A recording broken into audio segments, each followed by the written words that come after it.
On this week's episode of Inside Outside Innovation, we talk about the red pixel in the snow, why MVPs should be delightful, and the robot AI deployment gap. Let's get started.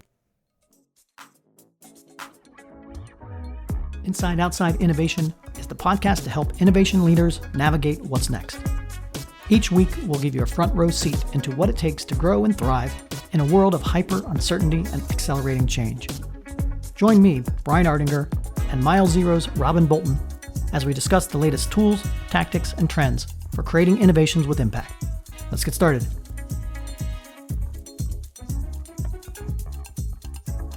Welcome to another episode of Inside Outside Innovation. I'm your host, Brian Ardinger, and with me I have Robyn Bolton. Hello, Robyn. How are you?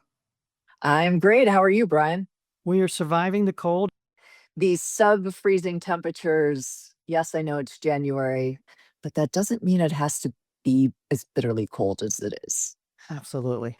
Well, hopefully this conversation will warm people's souls and hearts as we talk about innovation in its various forms. We'll get right into it. We've gathered a couple of different articles that resonated with us over the last couple of weeks. So the first article we want to discuss is titled "A Red Pixel in the Snow: How AI Solved the Mystery of a Missing Mountaineer." And this came from the BBC.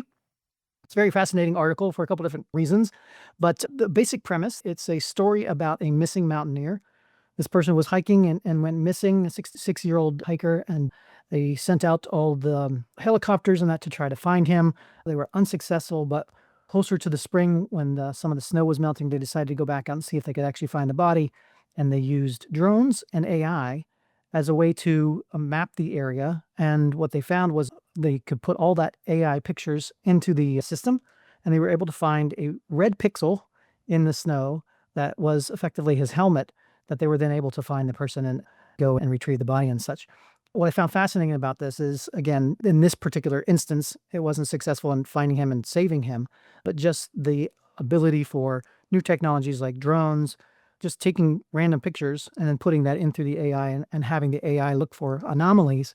They were able to identify something that they couldn't have done in the past, and obviously at a much faster speed than they could have done in the past as well. This was such a great story. Tragic ending for this hiker, but a phenomenal story of when AI is good, it can be great. And, it's an instance of AI doing something that humans are not good at. We're not good at finding a pixel in the snow. We have bias when we see things. And so we're more likely to overlook something red because we just don't see it. So it was just a great story of how AI is augmenting what humans do. It's taking things that need to get done that we're not good at and that it's equipped to do better than us. And, even though this story didn't have a happy outcome for the hiker, I bet the family is still happy to have him recovered and not be wondering. And as AI gets better, there's probably more people who will be rescued because of it. So I thought it's just a wonderful story. And it was interesting just to read through actually how the AI worked. The software managed to detect a kind of a red color, even though the helmet was in shade. So again, a human might not have been able to detect it. And it was very good at identifying anomalies. So it didn't necessarily say this is exactly where the hiker is, but it was able to go through the mounds of image data and say, here's some possible places. Humans still had to go through and actually find it, but it again sped up the process. And then I guess the other interesting point about this is the other technology. If you stack that on top of AI, the drones themselves, being able to get into crevices and places where traditional helicopters couldn't get into. What's interesting is, again, all these particular technologies that we're talking about are hitting all at once. And when you start looking at the cumulative effect of how these things can add value or create interesting solutions, and that's what's accelerating innovation. It's this ability to add on, and it's not just one thing that can make a difference. It's this combination of things. Yep. And it's the combination of the technology and the humans versus trying to use the technology to replace humans. I mean, even the drones, as you mentioned, the drone operators had to go to the sites and train on how to fly the drones so that the drones could see into the crevices and into the shaded areas. And so it's and not or when it comes to technology. It's not, okay, AI has replaced the humans or AI can't do this at all. It's only humans. It's like, no, put them together and let everyone do what they're best at. All right. The second article is titled "Why MVPs Should Be Delightful," and it's from the UX Collective.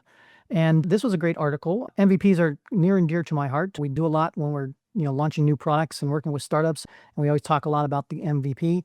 This particular article by James Skinner really talks about the fact that as we're living in a world that AI is now omnipresent, workflows you can spin up in a dime at a low cost, it's creating this kind of sea of sameness. And lately products have begun to look the same and feel homogenous. And how do you create new products, new services that delight the user, not just meet the bare minimum of the functionality?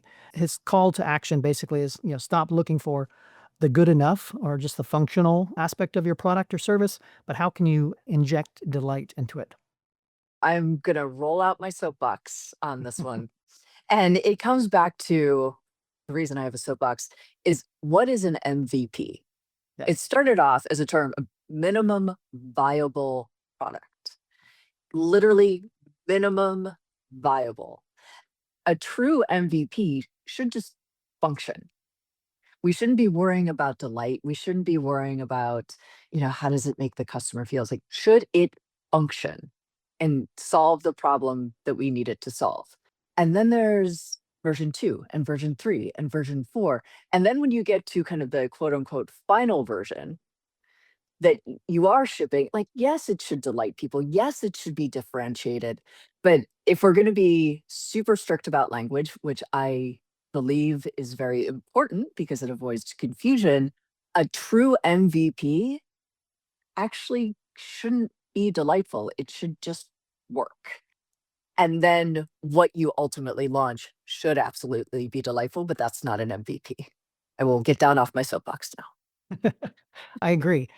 I think where this author was talking about is I think a lot of people even miss the valuable part and they launch and don't actually do anything for it. So if you at least have the mindset of it's got to be more than just solving a puzzle, it's got to create an environment that gets the person to the value proposition faster, better Mhm. than before. I think that's one of the important things. He really talks about, he actually has an addition saying you're looking for a minimal lovable product, so MLP, and the ability to create delight is a core component ultimately if you're going to be successful. Maybe not at Mhm. the first time you get something out in front of a customer, but at the end of the day, things that delight, especially in a world where everything's the same, may give you the chance to have a leg up in the world that's so competitive with everything looking the same, feeling the same, functioning the same. I know we've talked about on past podcasts about how it feels like things are converging towards sameness and the importance of being different and being delightful and bringing the human element in and thinking about the humans who use your product. So, 100%, just don't call it an MVP. Call it a minimum lovable product. Call it a minimum delightful product. Give it a different acronym, and then I am on board. Let's pivot. We talked about a couple of weeks ago an article around the robot Olympics. So the third article is kind of following in on that trend and maybe a little bit deeper dive, but it's from A16Z and it's called The Physical AI Deployment Gap. And this article talks about the gap between the frontier of robot research and actually deployment and the gap that's going to exist on it may be very different than other products. It's unlike the iPhone has everything solved in one nice package. The breakthrough in robots may be a continuation on creating a platform or an operating system that enables these devices and tools and applications to work together more akin to like an Android type of an experience. Because the ability for a robot to exist in the world and deal with the uncertainty and complexity of the world is much different than just creating a software product or something along those lines. But found it interesting and fascinating how the difference and how people think about the deployment of robots as a different kind of discipline than other types of technologies. One of the things that, in addition to everything you said, that I thought this article called out really well is the enormous gap that exists between the lab and the shop floor. And so there's been just an explosion of robot demos that we've seen. I was watching a video just earlier today about an adorable robot that I'm like, I want one. It's so cute. But it's a demo and it's in a lab environment and it's in a very controlled environment. And so you're seeing lots of demos, but then when you look at what's going on in the factory floor, the production floor, you're seeing a very different type of robot that has a very specific specialized task and looks much more like we're used to. That's because, one, the physical environment of a production floor versus a lab, totally different in terms of stuff in the air, mess, all of that stuff. But then also, like, if you have a robot that's 95% successful, that is a huge problem when you go to production, because that means you're making like 50 manual interventions a day when you think about how often a robot is doing something. And so the reliability of what a manufacturer or producer needs just isn't there yet. So, and that was an interesting call out as to why we're seeing a lot of stuff in the demo space, and yet our production story is still kind of look and feel the same. And I think we often overlook the scale portion of this. So like you said, if you can get 95% certainty in a lab environment and you put it out into the real world and it becomes an 80% reliable type of solution, that sounds great on paper until you're realizing that, the whole reason why you put a robot system into place is to do something at scale. And 80% at scale is very different than 99.999% at scale. And the amount of failures that would occur hundreds of times a day requiring, constant human intervention and things like that's where the struggle and the gap actually exists. And closing that gap is much, much harder than it would be in traditional software development or things along those lines. And it's kind of like a compounding. And so you have 80% right on this particular task, and the second task it provides is 80%. So then you have a doubling, a compounding effect across the board. So that's why it's so hard. And that's why we don't have robot armies storming the Capitol at this point. For anyone who is concerned about that happening, the author also makes an argument that there's not going to be kind of an iPhone moment, as he calls it, where like suddenly everything changes. It feels like that's what happened when the iPhone came out, that this is going to be a much more gradual evolution because there are so many factors to consider in getting a robot to that 99.99999% that it needs to be at scale.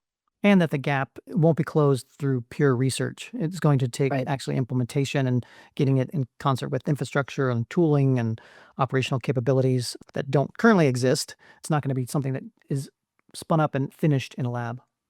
So we have some time before the robot army takes over. At least a week. At least a week. Excellent. Go live your best lives, folks. That's right. Well, that brings us to our tactics to try. My tactic to try this week, it was based on another article that I read called "Bricking Your Phone is the New Dry January." It was in Business Insider. The article talks about a new form of kind of dry January or abstinence, and this is spelled abstinence with APP. And the focus on how younger ones are especially focused on how do they make, rather than dry January, bricking their phones so that they make it a dry January from the media and from the tools that they use, etc., cutting back on screen time. And so that has become the new flex. So not just drinking in January, but bricking your phone and a new dry January opportunity. My tip to try is the exact opposite, and mostly in response to, the news that Claude has come out, and just so much focus on how you can create apps or agents or things using, ChatGPT or Claude or Gemini to do things for you. So we were talking about before we hit record some of the things people are talking about doing, and I was sharing a story of one person on social media talking about how he set up his little Claude agents to do things, and a few days later, suddenly it gave itself an avatar as an owl, and then a couple days later, it started talking to him because it had given itself a voice. That's creepy. I'm not going that far, but I am going to start dipping my toe into just seeing what Claudebot can do and running a few experiments here and there. But if it suddenly comes to life, we're all done. Yes. Done with that. The sales of Mac Minis have increased this week, I think, from people trying to create their own little infrastructure system of AI agent, let it run and see what happens. So report back if you're listening to this and you've tried this. Please let us know how it's going. Well, that concludes another episode of Inside Outside Innovation. Thanks for coming out. We'll see you next time. See you next time. That's it for another episode of Inside Outside Innovation. Today's episode was produced and engineered by Susan Steibel. If you want to learn more about our teams, our content, our services, check out insideoutside.io, or if you want to connect with Robyn Bolton, go to milezero.io. And until next time, go out and innovate.